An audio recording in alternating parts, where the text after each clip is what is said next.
Bonjour, bonjour à tous, on se retrouve pour cette nouvelle vidéo sur le dénombrement.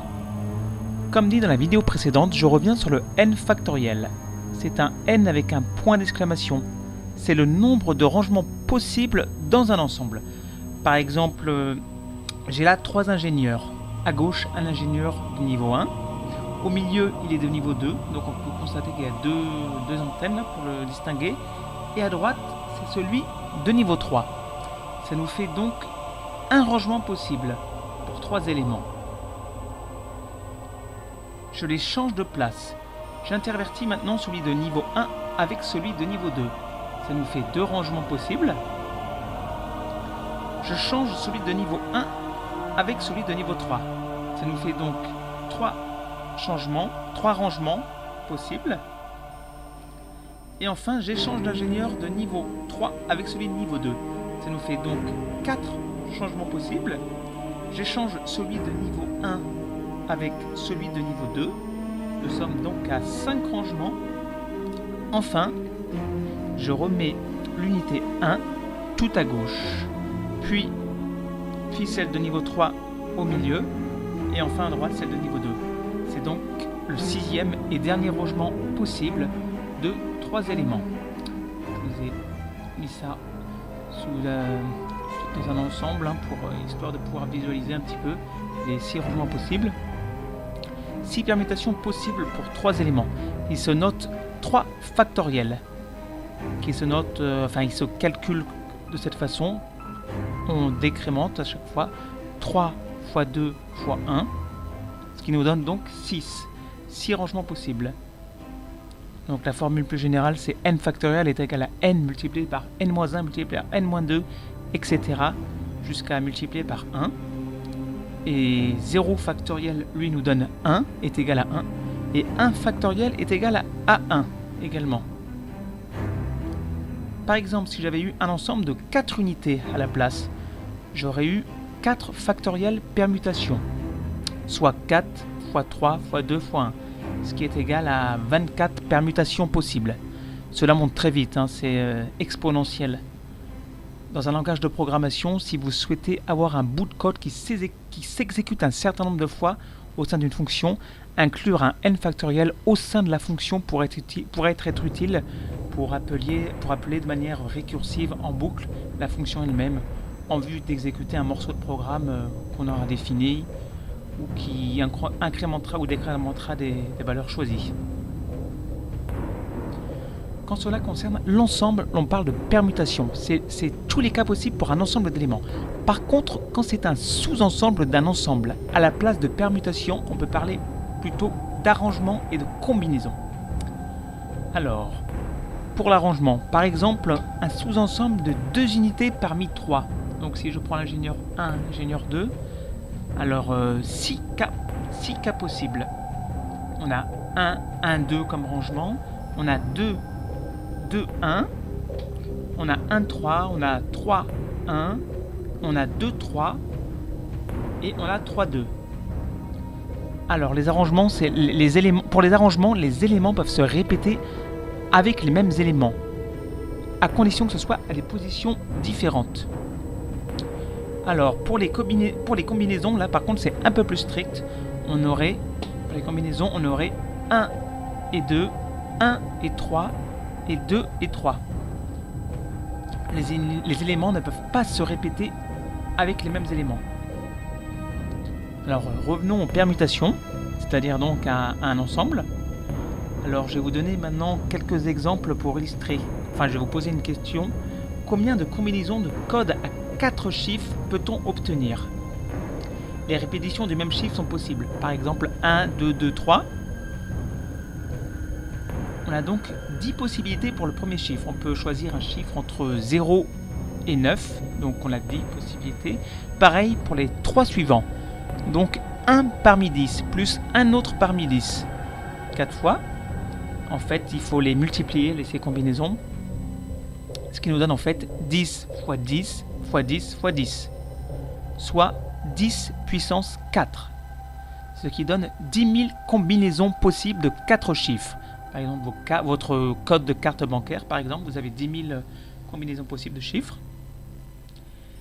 si les chiffres ne peuvent pas se répéter. Si on pouvait pas, si on n'autorisait pas de répéter par exemple 1, 2, 2, 3, on interdirait de répéter 2 fois le nombre 2 par exemple. Alors dans ce cas-là, il nous faudrait faire 10 fois 9 fois 8 fois 7. Ce qui nous donnerait seulement 5040 combinaisons possibles dans ce cas. Pour un code avec 4 lettres, je vous fais un petit dézoom de la carte. Là on est sur une carte plutôt de type martienne. Alors, pour un code avec 4 lettres de l'alphabet phénicien, enfin occidental si vous préférez, c'est-à-dire un alphabet à 26 lettres. Alors là, c'est identique, sauf qu'à la place évidemment de 1 parmi 10, on aurait une lettre à choisir parmi 26. Donc pour un mot de 4 lettres, on aurait 26 puissance 4, soit 456 976 combinaisons de mots de 4 lettres. Je peux les mettre ensemble. Par exemple, une grande entreprise, pour identifier ses salariés, elle peut leur attribuer un identifiant unique, par exemple, composé de 4 lettres et 4 chiffres. Combien cette entreprise pourrait-elle avoir de salariés ? Donc la réponse c'est donc 26 puissance 4 multiplié par 10 puissance 4. Cette entreprise pourrait avoir, si elle donnait un identifiant unique à chacun de ses salariés, composé de 4 lettres et 4 chiffres, elle pourrait avoir 4 560 760 000 salariés. Évidemment, pour arriver à ce nombre de salariés, c'est pas comment dirais-je, c'est après plusieurs décennies d'existence qu'on peut arriver à 4 milliards. Enfin, admettons déjà que l'humanité soit à 40 milliards d'individus. Faut imaginer ça. Alors, un autre exemple. Un exemple classique, c'est le tirage de 7 boules, numérotées de 1 à 7, avec remise de la boule tirée dans le lot à chaque fois. Donc je souhaite tirer sur 3 essais. Admettons que j'ai que 3 essais. Successivement 3 numéros. J'ai une chance sur 7 à chaque fois. 7 x 7 x 7. 343 possibilités de 3 chiffres parmi 7. Par contre, si je retire à chaque fois la boule qui a été tirée, cela nous donne plus que 7 x 5 x 6 x 7 x 6 x 5, soit 210 possibilités. Arrangement parmi 7. Si je retire les 7 boules, cela nous donne 7 x 6 x 5 x 4 x 3 x 2 x 1, soit 5040 possibilités de tirage. 1, 2, 3, 4, 5, 6, 7, 1, 3, 2, 4, 5, 6, 7, etc. Alors donc j'ai une question. Mieux vaut-il jouer au loto ou à l'euro-million ? Alors donc les règles du loto, c'est 5 numéros à choisir parmi 49, plus un numéro étoile parmi 10. La formule, c'est en fait 49 factoriel divisé par 5 factoriel multiplié par 49 moins 5.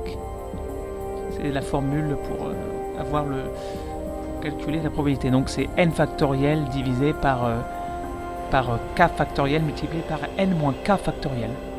Donc on pourrait simplifier cette formule, on pourrait supprimer le 49 moins 5 au dénominateur, soit le 44 factoriel qui est supprimé. Mais pour équilibrer, il faut également supprimer 44 factoriel au numérateur. Et l'on garde au numérateur, dans ce cas-là, que les 5 premiers calculs à partir du plus haut, à 49. Ce qui donnerait en fait comme formule 49 x 48 x 47 x 46 x 45 divisé par 5 factoriel, ce qui donnerait 1 906 884. Et le 1 parmi 10, ça nous donnerait 10 factoriel divisé par 1 factoriel multiplié par 10 moins 9, ce qui donne en fait 10 divisé par 1, puisque 1 factoriel égale 1.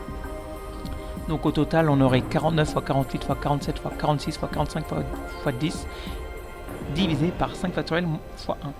Ce qui nous donne une chance sur 19 68 840 d'avoir les 5 bons numéros et le bon numéro étoile. C'est déjà pas énorme, hein. Alors maintenant, voyons pour l'euro-million. Donc la règle, c'est 5 numéros à choisir parmi 50, plus 2 numéros étoiles parmi 11. La formule est de 50 factoriel divisé par 5 factoriel multiplié par 50 moins 5 factoriel. Donc on peut refaire la même simplification. Hein. Donc la formule à 50 fois 49 fois 48 fois 47 fois 46 divisé par 5 factoriel. Et le 2 parmi 11, ça nous donnerait 11 factoriel divisé par 2 factoriel multiplié par 11 moins 9 factoriel. Ce qui donne 11 fois 10 divisé par 2 factoriel. Au total, ça nous fait donc 49 fois 48 fois 47 fois 46 fois 45 fois 11 fois 10. Hein, on les multiplie tous ensemble avec les numéros complémentaires, les numéros étoiles, et divisé par 5 factoriel fois 2 factoriel. Ce qui nous donne une chance sur 116 531 800 d'avoir les 5 bons numéros et les 2 bons numéros étoiles. Donc on voit que l'auto c'est une chance sur 19 68 840 et là c'est une chance sur 16 531 800. Donc il vaut mieux jouer au loto. La prochaine vidéo sera sur les échantillons d'une population. A bientôt, au revoir.